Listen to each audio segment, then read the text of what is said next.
dito pa rin sa You're the Boy. Kanina nga inabitin tayo kung husay o sablay sina Yuki and Moy sa katanungan na sino ang sumusunod na hindi kabilang sa all-star female cast ng 2018 movie na Ocean's 8? At ang sagot nga nila nung una is Charlize Theron. Lumipat sa letter C na Cate Blanchett at bumalik ulit sa Charlize Theron. Kaya naman, ang sagot niyong Charlize Theron, Yuki and Moy ay...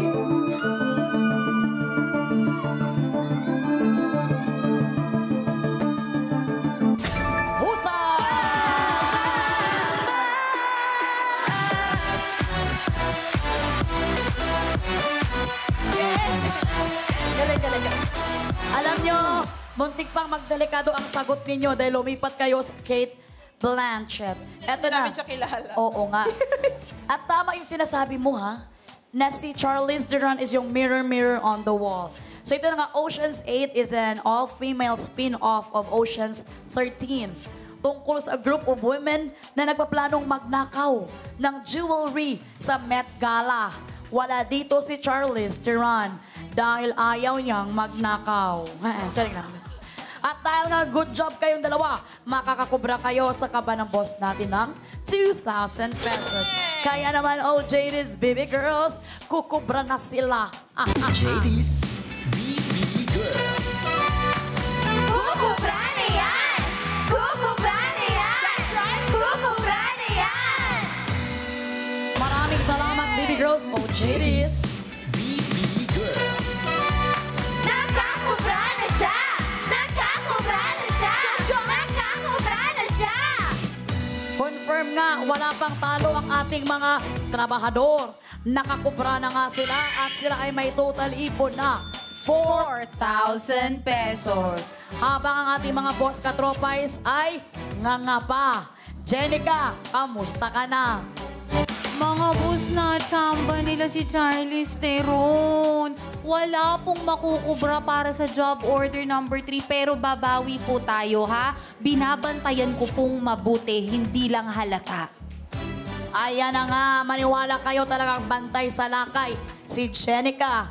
Pero for this moment of time, break time ulit tayo, Yuki and Moy. Kasi eto na, kailangan seryoso na tayo na kwentuhan. Magpersonalan muna tayo. Ngayon ay successful kayo sa inyong mga careers. Pero ikaw muna, Yuki, may totoong David na ba na nagpapatibok sa puso mo? Hello? Bakit ka nasagan niya? Kinilig siya. Ang haba ng hair, wait lang. Wait lang! Para namang sirato. Yun nga eh, wala pa nga eh. Bakit? Pero, ayaw ng parents ko eh. They're very strict. Career mo na. Career daw muna. Ilang taon ka na ba, ilang taon ka Yuki? Pareho pa tayo nagtatanong. 21 po, 21. Ay, tama din naman. Kasi syempre, ang gusto din ng parents mo na mag-focus ka muna sa career mo. Tama din. Opo. Pero, if ever ikaw ba, Yuki, ano ba ang tipo mo sa isang... Bakit napaka-sweet naman yung music ni Yuki? Pero nung kay Yuki, yung music ni Moy, parang may pagka-rasta. Hindi, Yuki, ano ang tipo mo sa isang lalaki? Baka meron dyan sa, nanonood sa Baka atin. nagtatago lang siya. Mahilig po ako sa physical po ba? Oo, physical. sige. Physical. Tapos, Kasi amoy na lang. Amoy, yung amoy, gano'n. Pero usually po, hindi po talaga ako na-attract by looks. I'm more on personality. And if I know that the guy is nice and very mababait sa lahat, like walang hierarchy kahit kanino, yun, dun ako... Na-attract. Pero yung talagang... Meron kasi, sinasabi lang natin yan eh. Pero pag mahilig ako sa matangos ang ilong. Kasi talagang yun ang wala ako. Masaya kayo? Sinilip pa neto eh. Nagigigil ako. Sorry. So, ikaw, moreno, amerikano, or chinito? Mahilig po ako sa moreno na may tato. Wow! Parang may alam niyo, may ganun talaga.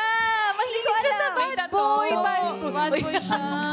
Si Eric Nicolas ba may tattoo yun? Hindi. Si Moreno. Pasok sa banga si Cesar. Oo. May tato, tapos bad boy. Moreno din daw. Moreno, may pagka-dirty ba ang gusto mo? Hindi naman. May amoy rin ba gusto mo? Gusto ko sobrang bango.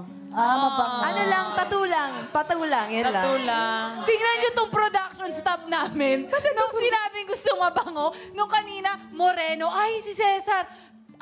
May mga tattoo, ay si Cesar. Tapos Saan ba nung si biglang Cesar? numabango, ay hindi si Cesar. Saan ba si Cesar? Asan ba si Cesar? De, umabsent Oo nga. si Cesar. Cesar, pakita ka naman, oh. Wala na, umalis na si Cesar. De, wala si Cesar. Wag mong hanapin si Cesar dahil baka ma-inlove ka. Ayaw mo nang maglaro ng job order number 4. Pero ito, si Kwan na lang, si Moy. Ayan. Kamusta naman ang buhay pag-ibig mo? I'm sure kahit na single mom ka, tumitibok-tibok pa rin yan. Oo naman. Ang buhay pag-ibig ko ngayon medyo malungkot. Pero meron lang akong realization ha. Kasi single mom ako. Yung tatay ng anak ko, hinahanap niya na yung anak ko after 18 years na hindi siya nagpakita. Ang gusto ko lang ipasabi sa mga lalaki na gampanan nyo ang responsibilidad nyo bilang ama sa inyong mga anak. Kasi pag nagpakita kayo after 18 years, baka i-delete na kayo ng mga anak nyo na wala kayong paramdam sa loob ng 18 years. Gawin nyo ang obligasyon nyo para sa mga anak nyo. Dito ha, hindi ko kayo inaano, pero ganun yung nararamdaman ko ngayon na parang ang lungkot para sa anak ko. Pero yun nga, naka-move on na yung anak ko eh. Parang ang sabi na lang niya, hindi ko na siya kailangan. Pero syempre pinipilit ko na, anak, tatay mo pa rin. By the way, happy birthday pala sa anak ko. Happy birthday. Happy birthday! 18 years na siya. 18 years old na siya. So, magkaroon Sipin kayo mo. ng balls, guys. So, kayong anak na hindi nyo kayang panindigan. Oh, sa true lang talaga yan. At isipin mo, congratulations sa'yo. 18 years mo siyang binuhay nang hindi humihingi ng tulong ng iba. At sa lahat ng mga single mom dyan, power! Mga single moms! Well, wag ka masyadong madaldal mo dahil nandito ka para sumagot ng mga katanungan. Ayun nga, at gusto ko lang din ibahagi, Ma'am Shi, para sa mga bagong kasal, mga nagpaplanong ikasal, regardless of age, sa mga barangay po, meron kayong makikita, magtanong po kayo or mag-suggest po kayo kung pwedeng magkaroon ng family planning program na libre lang. Meron din po niyan sa mga ospital. Pwede po tayo magtanong. Nang sa ganon, maiplano po natin. Kasi maganda naman kung kunyari bagong kasal kayo or gusto nyo magkaanak ng partner nyo, pero at least planado lang para, di ba? Kasi syempre ang magiging pinakaunang kawawa po kasi niyan kapag ka nagkataon ang mga bata. So, para lang din masaya lahat. That's very true. That's very true. Para hindi din masaalang-alang ang mga pangangailangan ng mga bata. Kasi kawawa din ang mga bata pagdating ng panahon. Yes. Ano? Magkakawawayan na ba natin sila? Tama na. Okay na. Kelmoy and Yuki. Work na ulit tayo para sa pasahod worth 2,000 pesos. Kumapit na kayong dalawa dahil ito ng job order. Number 4.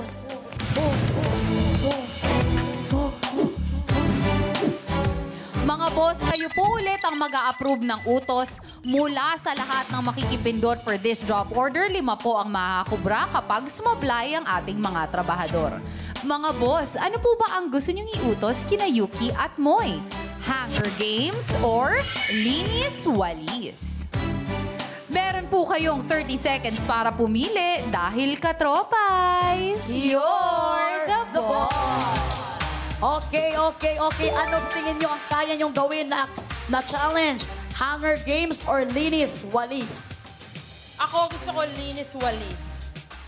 Kasi Parang, yun na lang. Linis Walis, tumawag ka sa mukha ko. Dahil mukhang bunot yung mukha ko. Ay, yung buhok ko. Kasi yung gawin yung linis walis, parang may naalala ko yung gano'n. Ikaw naman. Linis Walis. Yun na lang din po. Mabait na, masunurin ko. Masunurin po ako. Well, tingnan natin kung yan ang gusto ng mga boss natin. Jenica, anong approve ka? Time is up, mga katropais. You're the boss. Ang utos na approve sa mga boss natin with 84% ay, naku po, ang gusto ulit nilang dalawa, gusto kong isipin mga boss, na okay lang sa inyo ba na nananalo sila? Kasi 3 beses nyo na po silang pinagbibigyan sa mga choices nila. Paano po tayo makakakubra niyan? Ginigigil nyo ako. Ano kayang evaluation ng ating bots? Panoorin po natin ito. Katropais! You're the boss! At ang job order ni boss, inspired sa mga tagalinis ng bahay o kalsada. Simot ang dumi sa paligid dahil sa work nila. Kaya para sa utos si boss, gamit ang walis na nakakabit sa likod, kailangang walisin ang mga papel na nasa sahig. Para husay ka, dapat maipasok ang lahat ng kalat sa dustpan sa loob ng 60 seconds. At ayon sa ginawang evaluation ng ating Board of Testers, o bots, sa 10 gumawa ng challenge, 7 ang husay sa job order na ito. 3 naman ang sumablay. Kaya ito ay may job rating na carry pa! Trabahador, good luck para good job! At yan ang utos ng mga boss natin para sa job order number 4 na may pasahod na 2,000 pesos. At uulitin ni Jenny ang ating category. Para sa kategory na linis-walis, gamit ang walis na nakakabit sa likod ng players, kailangang pagtulungan walisin ang mga papel na nasa sahig. Dapat maipasok ang lahat ng kalat sa dustpan sa loob ng 60 seconds. Ang utos na ito ay may job rating na carry pa. Yes, dahil 7 out of 10 bots ang husay sa ginawang evaluation. I love it! Kaya naman kung ready na kayong dalawa, Moy and Yuki, bawal sipain ng paa ang kalat. Kasi pag sinipa nyo ito, pwede kayong ma-disqualified. Okay? Ready na pa kayong dalawa? At dahil ready na kayong dalawa, Work na! Nagtanggal sila ng kanilang mga sapatos na smart move rin naman para mas makakilos silang dalawa. ang ganda ng diskarte na ginagawa nilang dalawa.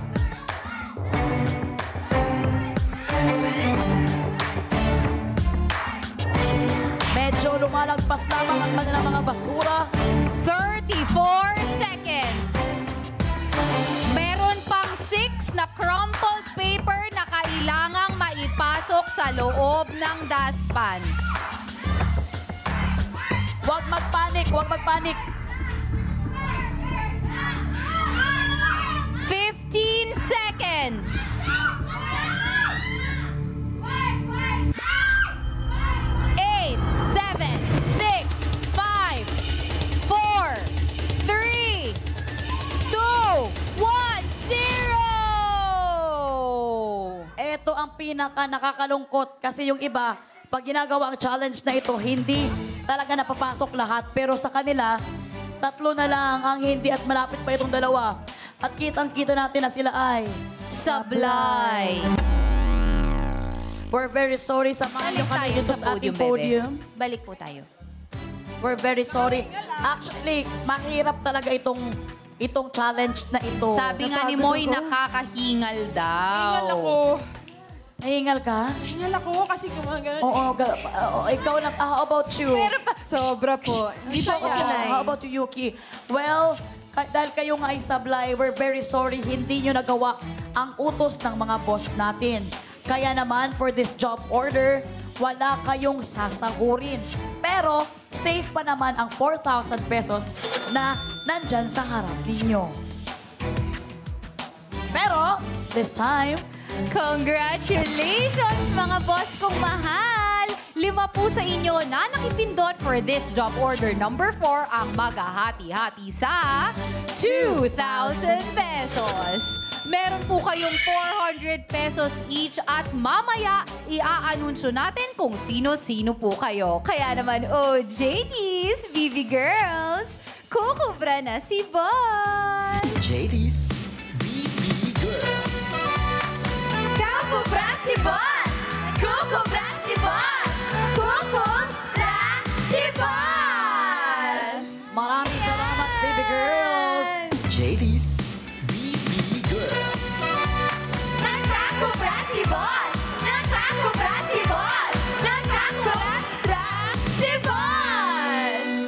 Ayan na nga, Jen, kamusta so far? Ang inyong Eto na nga, matapos ang 4 na job orders, 5 boss katropais na ang nakakakubra. Chechikin natin kung tama ang amount. Tama! 2,000 piso para sa 5 nakipindot kanina.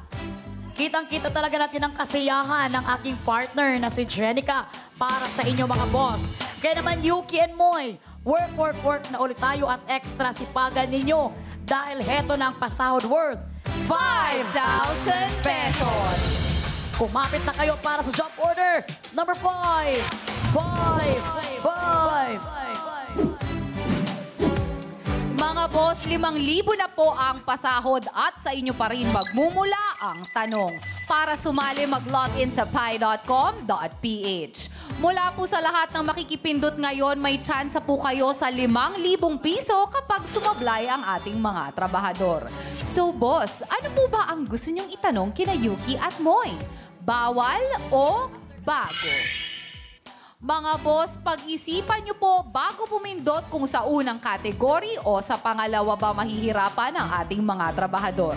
Meron po kayong 30 seconds para pumili dahil katropais, you're the boss! Ano ba sa tingin nyo ang kaya nyong sagutin, Yuki and Moy? Bawal or bago? Bago na lang po sa akin. Ikaw, Ate Moy. How about you, Moy? Okay, go. Kasi bago, bata siya. O, so sa bago kayo. Oo, bago kami. Okay, bago daw sila. Pero tingnan natin kung magpapalit pa ng isipan ng mga boss natin. Dahil depende sa kanila kung ano ang gusto nilang ipapatanong sa inyo. Kaya naman, Jenica, anong approve dyan? Time is up mga katropais. You're the boss. Ang tanong sa mga trabahador natin with 82% ay may kinalaman sa bago. O JT, sa deliver nyo na ang pinapatanong ni boss.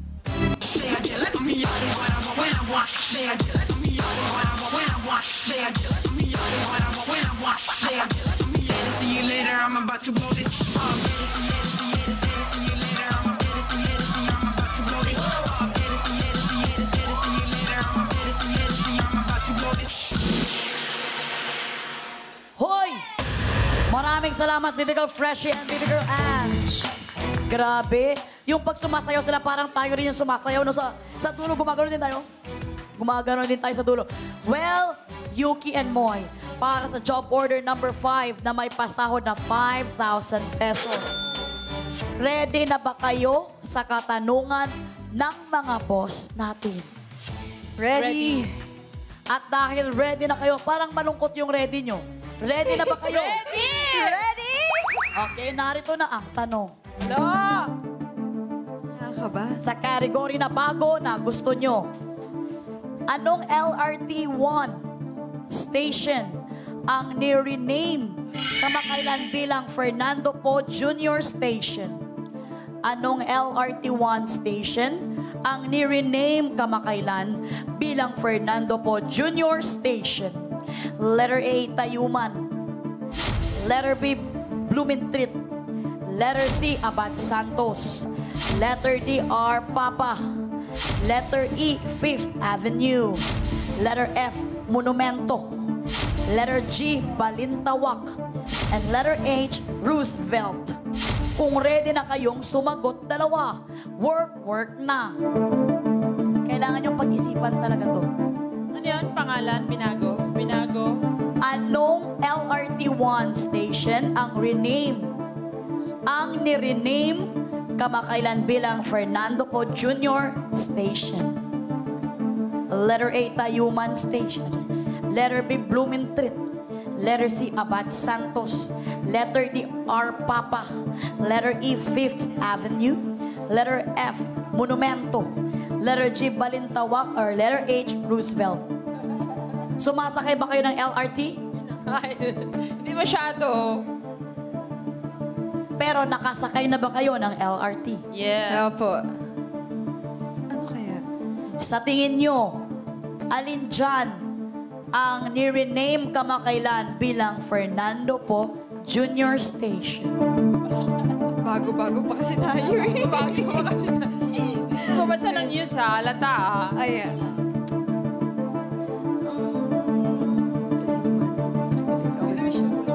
Wala ba kayong kaalaman dyan sa mga LRT na yan? Fifth Avenue, ganun pa rin sa amin. Monumento, Balintawak. Usually, saan kayo bumababa dyan sa mga station na yan? MRT kasi ako eh. MRT ka, hindi ka LRT. Well, malaking problema yan.